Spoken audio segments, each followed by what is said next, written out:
तो हेलो दोस्तों, this is Nihal Tiwari and I have a question for you today.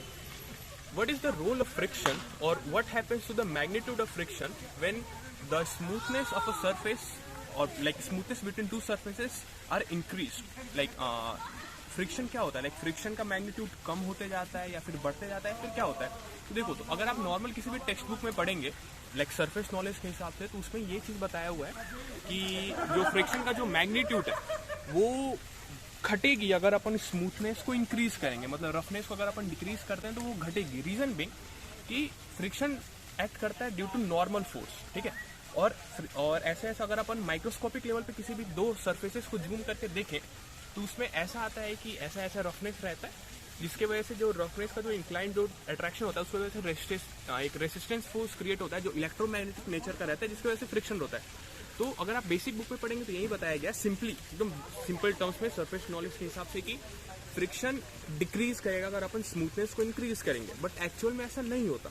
Actual में क्या होता है कि अगर आप डिक्रीज करते जाएंगे इनफाइनाइटली, अगर आप उसको स्मूथ करेंगे तो एक टाइम ऐसा आएगा जब वो प्रॉपरली स्मूथ और ये प्रॉपरली स्मूथ, तो इनके बीच में अब जो एटॉमिक लेवल पे इंटरमोलिकुलर फोर्सेस बढ़ेंगे, जिसकी वजह से क्या होगा कि वहाँ पे कोल्ड वेल्डिंग नाम की एक टर्म इंट्रोड्यूस होती है. कोल्ड वेल्डिंग हो जाएगा उनके बीच में ड्यू टू इंटरमोलिकुलर फोर्सेस.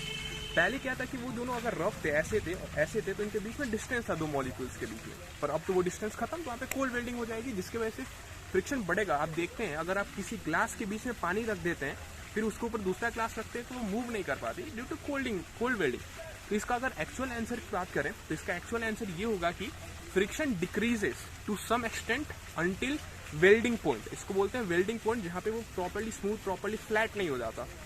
तो फ्रिक्शन डिक्रीज करेगा कुछ टाइम तक, वेल्डिंग पॉइंट जब तक नहीं आ जाता, और वेल्डिंग पॉइंट के बाद तो ड्रास्टिकली इंक्रीज करेगा.